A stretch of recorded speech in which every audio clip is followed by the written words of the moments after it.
Opa, Thiago do Futuro para intervir aqui no começo do episódio e enfocar você, ouvinte da Rádio Oslo, para preencher o formulário da retrospectiva Rádio Oslo 2023. Sim, a gente vai ter mais um episódio de retrospectiva. O último do ano já está aberto para você votar, ouvinte, nas suas categorias favoritas, tanto as daqui da Rádio Oslo como da Podosfera como um todo. É isso, não perca tempo, link tá aí no post, vai lá conferir, vai lá votar e exercer seu papel enquanto cidadão, enquanto morador de Oswaldo Lopes.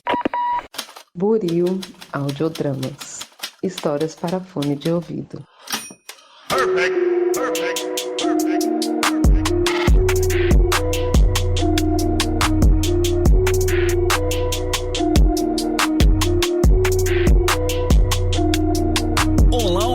Para você que acaba de sintonizar em mais um episódio aqui da Rádio Oslo, seja mais uma vez muito bem-vindo. Eu sou o Thiago Voga James e hoje irei apresentar mais um 5 coisas. Desta vez, 5 coisas sobre França e o Labirinto.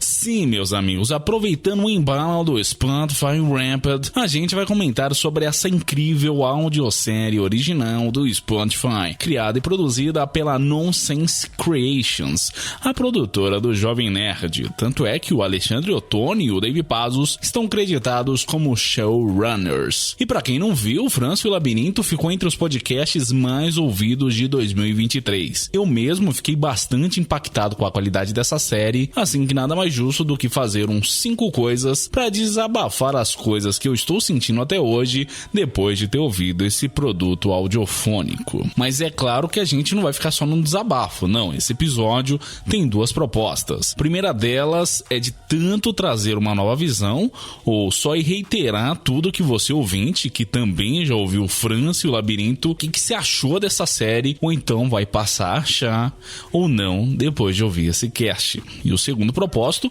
que é de chamar quem ainda não ouviu e convencer de também consumir, porque eu já adianto aqui, apesar de alguns pontos, a meu ver, um tanto negativos, a audiosérie é assim muito boa e merece também aí uma enxurrada de elogios. Tem muitas coisas a se enaltecer, assim que bora pro episódio então.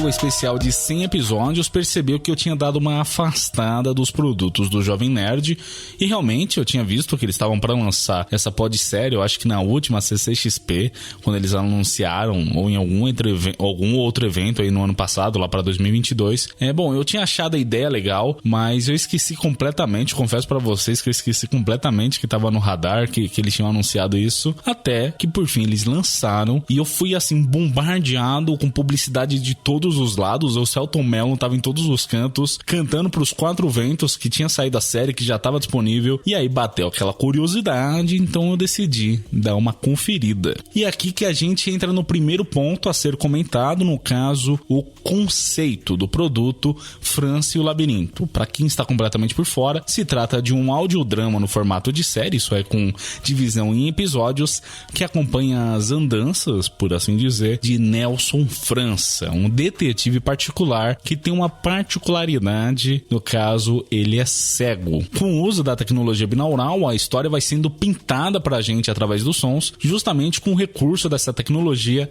que dá uma imersão absurda, e o argumento tá aí, né? O fato de ser um detetive cego e ele ser o protagonista e a gente tá sempre acompanhando ele, a gente tem a visão através dos sons, então, né? Outros sentidos vão ser aflorados e aí então a gente tem essa história contada sendo dessa maneira, né? Essa história sendo contada dessa maneira, o áudio binaural, diferente dessa brincadeira que eu tô fazendo aqui com áudio nesse momento, que emula um áudio estéreo e que se você tá de fone, tá percebendo que a minha fala vai variando, uma hora tá na esquerda, outra hora tá na direita. O áudio binaural vai um pouco além, ele consegue emular o sistema auditivo humano e dar uma sensação de dimensão, de espaço, de como que o som chega para os nossos ouvidos, né? E como que a gente tem essa noção espacial de se aperceber de um objeto, né, que tá emitindo som, se ele tá a 2 passos de distância ou então a 100 metros da gente, se ele vem da direita, se ele vem da esquerda, se esse objeto tá no chão, se ele tá junto do teto. É muito interessante como isso funciona, porque ele consegue emular muito bem isso, e tem até uma questão de que, sim, os nossos 2 ouvidos captam, mas tem um diferencial aí, né? Primeiro chega para um ouvido com alguns microsegundos de diferença pro outro, e essa percepção dá nisso, porque tem esse engano, assim, né? Ele brinca, ele simula, enfim, é uma coisa muito louca, assim, que só um cientista consegue explicar a fundo como funciona, mas o áudio binaural, essa tecnologia, ela vai muito além do que só um áudio estéreo, né? A gente consegue fazer isso, eu já fiz várias vezes aqui na Rádio Oslo mesmo, os episódios de ChatGPT estão aí para provar isso, e até outras coisas que eu já pus aqui, alguns pontos assim de audiodrama, né, de dramatização, em áudios dramas que eu já trabalhei, já editei também, mas o que eles fizeram no Jovem Nerd, o uso dessa tecnologia vai muito além, ela é muito incrível, sabe? Enfim, é um baita recurso e foi um ponto de partida para que o pessoal do Jovem Nerd começasse a esboçar a ideia dessa série. Dizem eles que ainda antes da pandemia, parece que lá para 2018 eles já estavam com essa ideia, né? Essa ideia foi maturando, eles foram acrescentando pessoas pro projeto, até chegar no que a gente tem hoje. E eu começo aqui meus elogios justamente para esse conceito, né?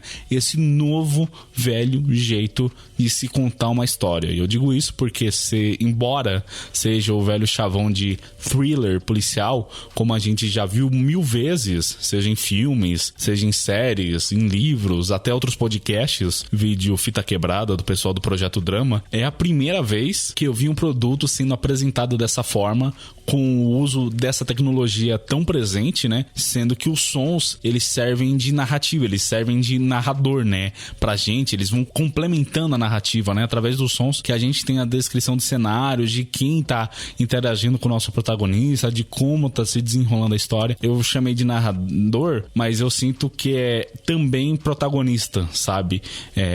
Se faz muito presente na história, tá ali o tempo todo, sabe? Tá bem presente e ajuda em muito pra contar a história. Então ele faz, o áudio binaural, ele faz tantas vezes de protagonismo, como de narrador, como de descrição, sabe? E vira até um personagem também, né? É uma baita ideia e eu gostei muito da maneira como ela foi executada. Perfect.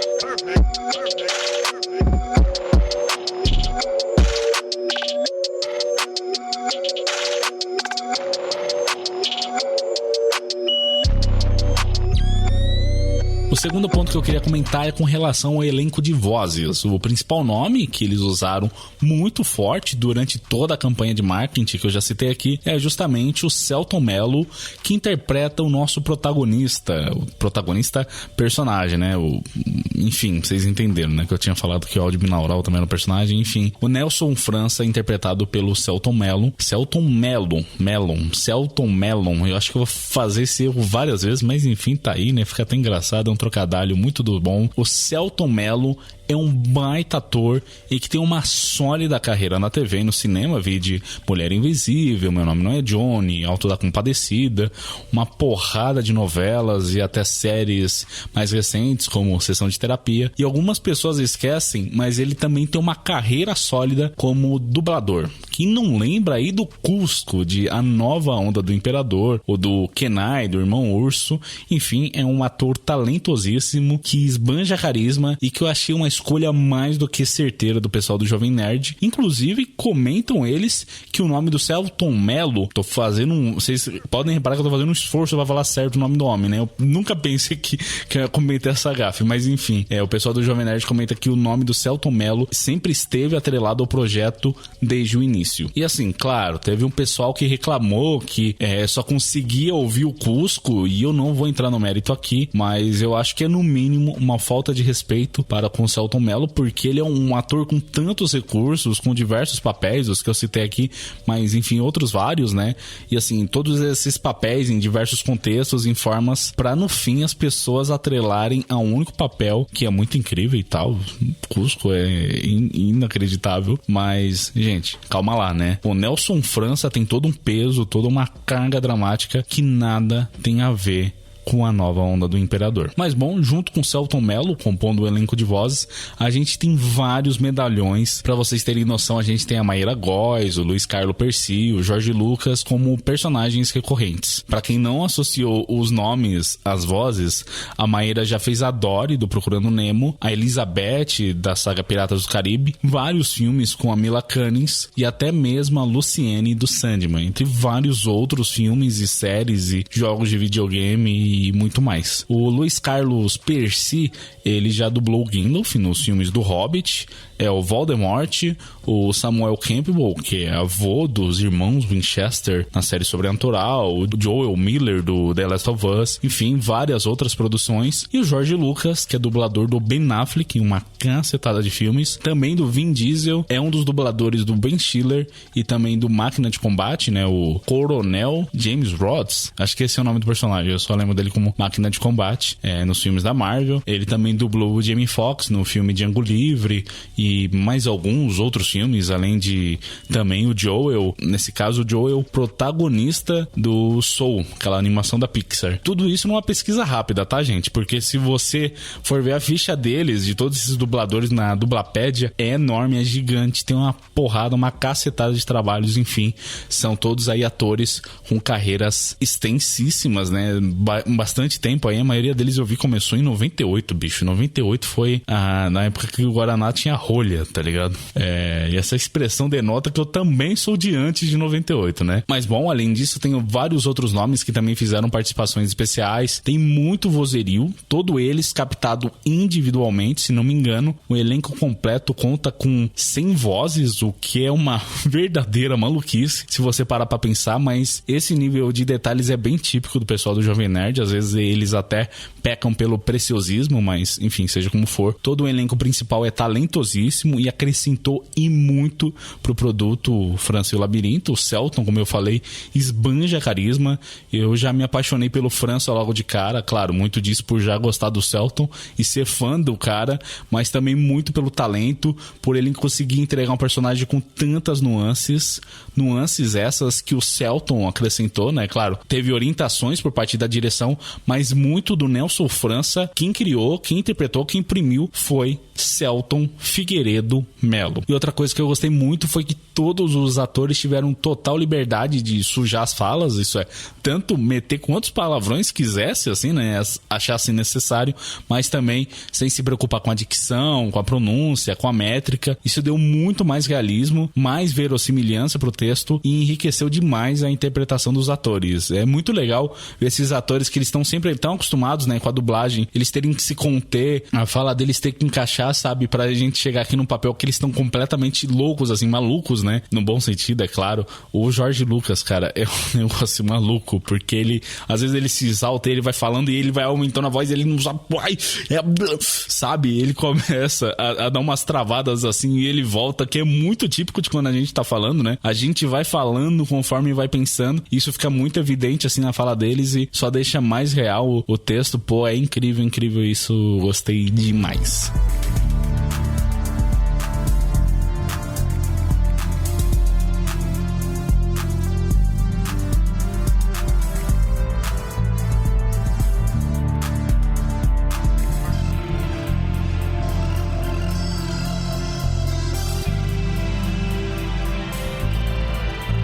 O terceiro ponto que eu quero comentar é com relação à trama, a história que nos foi contada e de que maneira ela foi se desenvolvendo. Como eu já disse, os sons funcionam como narração e a gente está sempre junto do Nelson França. Também comentei que se trata de um thriller policial, que um detetive particular tem que lidar com ecos do seu passado que voltam no presente para assombrá-lo. Eu gostei muito de como as coisas foram se desenrolando, de como pouco a pouco os elementos foram sendo inseridos, isso é, tanto os espaços como os personagens, os eventos, enfim. Uma coisa interessante é que o pessoal do Jovem Nerd descartou o uso de flashbacks, porque segundo eles não funcionaria em áudio. Esse entrave, por assim dizer, abriu possibilidade para se usar de outros recursos, afinal, muito da história era o passado do Nelson França, voltando para atormentá-lo, então algo que seria óbvio, né, como o uso de flashbacks, cai por terra e o pessoal do roteiro contornou com maestria esse obstáculo. Mas que raio de passado é esse que você James não para de repetir. Bom, o França era amigo do delegado Noronha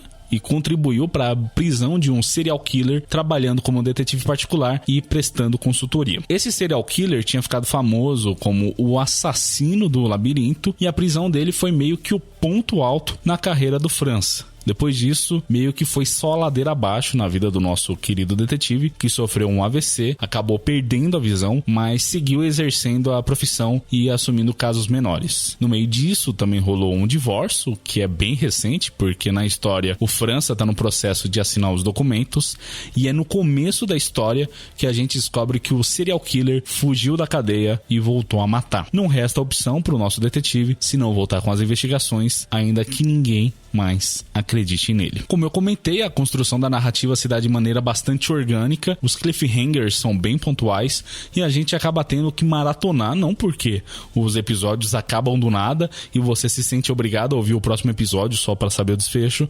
Tá, às vezes rola isso, mas também porque a história te abraça de um jeito que você quer seguir ali, ainda que todas as setas estejam apontando para um caminho sem volta.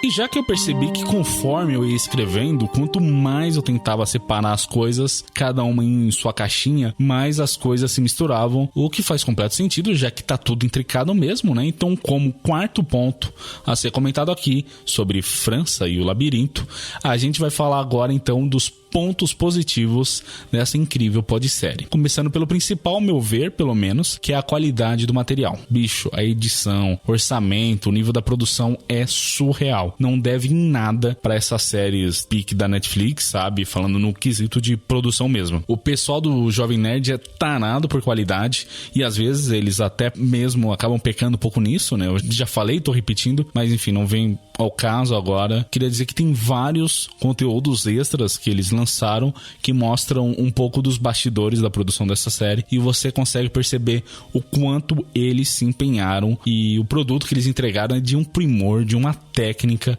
no que consta a imersão. Cara, eu nunca senti nada parecido. E não, eu não tô falando só da boca pra fora, não. O bagulho realmente me impactou de uma forma que eu fiquei semanas pensando nisso. A Vitória, minha namorada, não me aguentava mais porque eu só falava disso com ela, tá ligado? Eu levei uns 3 dias aí pra ouvir e conforme eu ia ouvindo, eu ia atualizando ela sobre os episódios e isso me ajudou muito pra entender o que eu tava ouvindo. Eu consegui, assim, absorver melhor o conteúdo. Foi uma experiência muito louca porque eu lembro de ter ouvido numa semana que eu tava limpando aqui o estúdio e eu aproveitei pra ouvir, né? Porque o estúdio fica no meio do mato, é isolado, então dava pra ouvir numa boa, sem nada ou ninguém me atrapalhando. E bicho, teve momentos que eu tinha literalmente assim que me beliscar, tá ligado? Pra lembrar que eu tava no estúdio limpando e não ali junto do França, porque a imersão se deu de tal maneira que mesmo eu, com os olhos abertos, vassoura e esfregão na mão, eu achava que eu tava na delegacia, na rua, na cadeia, na Cracolândia. Cara, loucura total. Inclusive, eu não quero dar spoilers aqui, mas quem lembra, né? Na cena da cadeia, eu quase tive um treco. Assim, eu comecei a hiperventilar, começou a bater um desespero real. Eu acho que eu tive quase que uma crise de ansiedade, assim, porque foi muito intenso, sabe? Foi muito intenso a cena e eu senti que eu tava ali no meio e aí, sei lá, comecei a ter memórias do Vietnã, sabe? Inclusive, eu acho que deveria vir algum aviso, né? Pra gente ir pertença ou qualquer coisa do tipo, porque foi muito intenso. E assim, eu até queria ter comentado sobre esse audiodrama antes, mas aconteceram outras coisas, como faculdade, freelas, outros episódios aqui da rádio, né? Assim que a poeira acabou baixando um pouco, mas eu aproveitei justamente que o França e o Labirinto ficou entre os podcasts mais ouvidos do Spotify Rapid pra poder gravar agora e por fim comentar e desabafar tudo que eu tinha sentido e que ainda não tinha falado pra vir. Mas é isso, o que eu tenho pra elogiar é a qualidade da história, porque ela é sim bastante elaborada. com muitos elementos, inclusive com alguns retirados diretamente da mitologia grega, que vocês sabem, né? Eu adoro, tem até uma categoria do Quem Sabe Mais que é só voltado para mitologias. Eu também elogio aqui a qualidade do material, da captação de áudio, da montagem, da edição, dos efeitos sonoros, do Foley, da trilha. Bicho, o que é a trilha dessa série? Sério, cara, incrível. O tema, né? A trilha tema, ela atende todos os pontos. Ela é marcante, ela casa com a temática da série, ela engrandece a obra, né? E não sai da cabeça, assim. É o tipo de música que você pode ficar ouvindo em looping que você não vai enjoar. É incrível, incrível. Sem falar também do elenco de vozes, que são um show à parte. A Maíra Góes, o Jorge Lucas, o Celton Mello, o Luiz Carlos Percy, junto com todo o restante do elenco, né? Várias outras participações especiais aí que deram um baita show de atuação. E o mais louco é que eles tiveram pouquíssima interação entre si.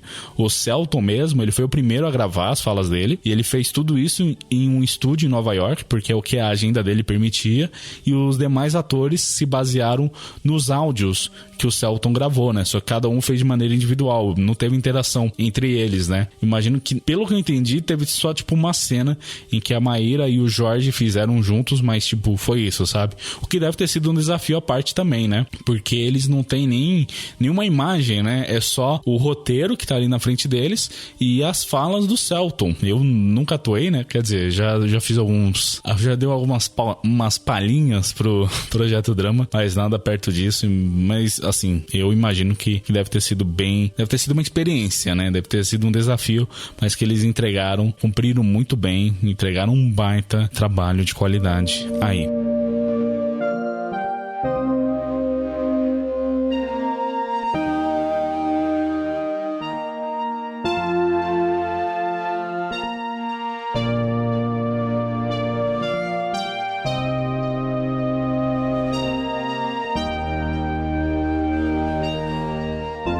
Por mais que eu tenha rasgado uma série de elogios, a gente precisa também comentar alguns pontos negativos. Claro, são bem poucos, mas eles também precisam ser pontuados. O primeiro deles é que a série é exclusiva do Spotify, isso por si só não é um problema. O problema está no fato de que a plataforma encheu de anúncios que apareciam entre os episódios, mesmo para os usuários premium. E por mais que os anúncios estivessem adaptados para a temática do podcast, ainda assim dava uma certa quebrada na dinâmica, né, na imersão. Fora que eram sempre os mesmos anúncios e eles aconteciam ao longo de todos os episódios. Assim, eu vi bastante gente reclamando e realmente é foda, né? Você tá lá ouvindo, você tá na imersão, sabe, tá no mundinho e pá, do nada, comercial de desodorante, sabe? Vinha 3 de uma vez, era loucura. Inclusive, a primeira vez que eu ouvi, eu achei muito legal os comerciais. Eu vou quebrar esse galho, não sei, esqueci completamente a expressão aqui, mas enfim, a primeira vez foi bem legal porque, como eu falei, eles eram temáticos, né? Então eles estavam atrelados ali, todos eram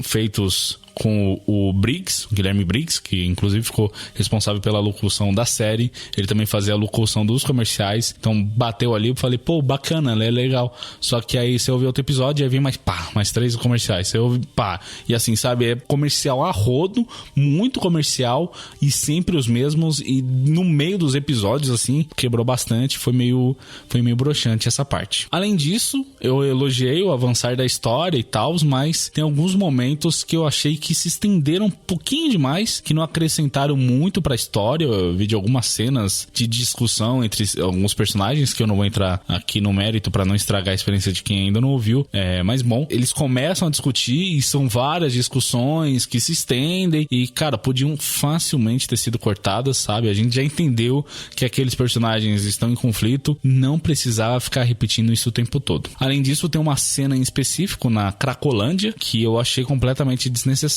Inclusive, não é spoiler, tá? O próprio pessoal do Jovem Nerd usou isso de chamariz, né? Comentou dessa cena que tem na Cracolândia. Mas enfim, pra começar, é uma cena longuíssima. Ela vai se estendendo e se estendendo. E eu cogitei seriamente pular. Claro, não pulei, mas me incomodou demais. Porque, primeiro, que não acabava nunca. E, de modo geral, pra história, eu acho que não acrescentava muito. Claro, ali tem um ponto importante nisso tudo, né? Uma mensagem que se quer passar acerca de um uma dada personagem, mas que o pessoal do roteiro facilmente poderia ter chegado no mesmo fim de outras formas. Me incomodou bastante. Além disso, eu elogiei o elenco de vozes, mas tem 3 personagens nessa cena aqui que eu não gostei nada da atuação, sabe? 2 ali nem atores são, gente. Eles apresentam um podcast aí que eu nem gosto muito, e eu achei no mínimo contraditório em meio a tantas vozes de gente tão talentosa ter 2 pessoas que nem atores são. Além disso também, repetindo mais uma vez, além disso, tem alguns momentos que são um pouco gratuitos, tanto pela violência como pelo sobrenatural. Tem algumas cenas que parece que só serve pra chocar, tipo, nossa, fulano fez isso, você acredita? Olha que violento, olha que escatológico, nossa, olha o nível que o ser humano pode chegar, e que são tanto quanto desnecessárias. Desnecessárias porque o texto, ele às vezes é tão sutil, quer dizer, às vezes não, na maioria das vezes ele é tão sutil, a curva dramática, ela vai se desenhando de maneira tão natural pra ter esses surtos, esses lapsos, assim, sabe?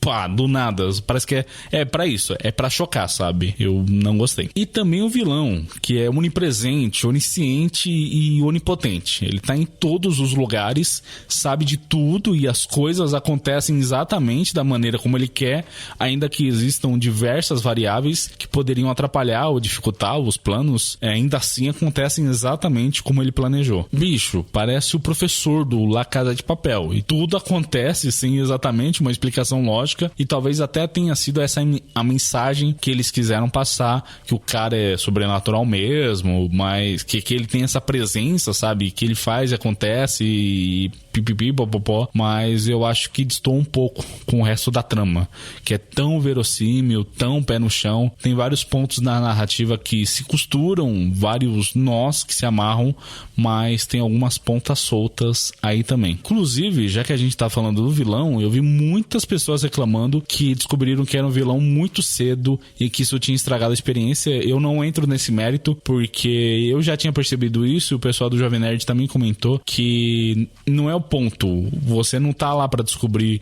o vilão, sabe? A história não é só isso, não se resume a isso, não é um romance da Agatha Christie ou do, sei lá, do Sherlock Holmes, não, aqui quer dizer, é um ponto também importante, faz parte do mistério você saber quem que é o vilão, mas isso por si só não é o ponto principal, sabe? Tem outras camadas, tem outros pontos da história que vão muito além de você saber quem que é, e até legal depois que você sabe, você reouvir e ver os pontos que ele aparecem. Cara, o vilão tá no primeiro episódio. No primeiro episódio ele já tá ali, sabe? Isso é muito incrível. Eu discordo dessas pessoas que, primeiro que são o Scooby-Doo, né? Nossa, descobriram super rápido assim, né? São gênios. Eu seria um péssimo detetive, porque eu sou péssimo pra descobrir quem que é o assassino, sabe? Tudo que é série de policial assim, eu sou o último a saber, tá ligado? Eu tava vendo aquela after party também, depois da festa, e a Vitória assistiu comigo, ela já matou assim falou, é esse daí. E eu fiquei, que não é possível, sabe?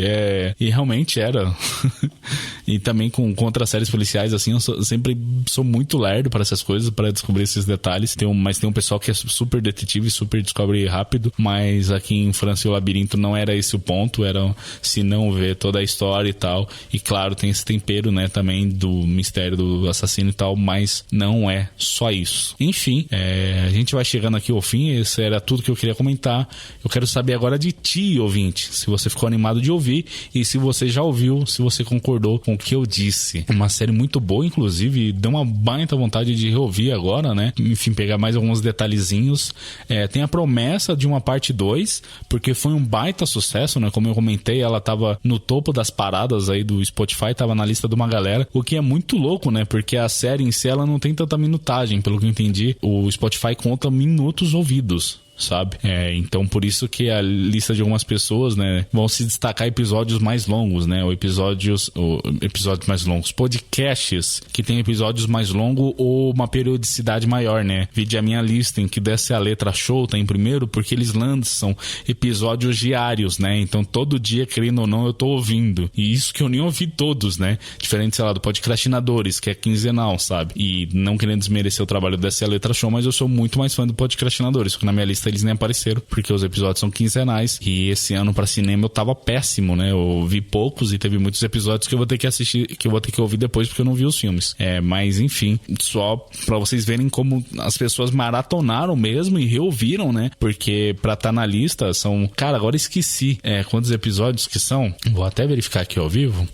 São 13 episódios. 13 episódios, inclusive isso me lembrou outra coisa, que eu não gostei dessa divisão desses 2 últimos episódios, porque claramente é um só. Eles quiseram deixar o desfecho, né, o epílogo, num episódio à parte, mas pra mim, eu, enquanto leigo, né, de roteiro e tal, acho que deveria ter deixado tudo num só, porque me dá a impressão que dá uma quebra, assim, sabe? Porque tem a abertura, tem a trilha e não sei o que e etc. E aí o último episódio, ele parece bastante longo, só que metade dele é só créditos, porque teve muita gente trabalhando em cima também, né? E acredita todo mundo, que é muito importante também. A gente tem que reconhecer o trabalho dessa galera. Mas eu não gostei dessa divisão. Fica aí mais uma crítica pra série que eu não tinha gostado. Eu tinha esquecido de comentar, mas agora revendo. É isso. 13 episódios, eles não são muito longos, não. É que varia também a minutagem. Mas enfim, seja como for, tal ponto aí é um baita sucesso. É muito boa. Tem alguns pontos para serem levados em conta, mas o que não tem pontos para serem levados em conta? Talvez Scott Pilgrim vs. o Mundo, filme de 2010. Mas fora isso, nem todo mundo consegue ser Scott Pilgrim, né? De qualquer forma, como vocês podem ver, ainda não tô 100%, né? Eu, pelo menos tô sentindo aqui que minha voz tá mega nasalada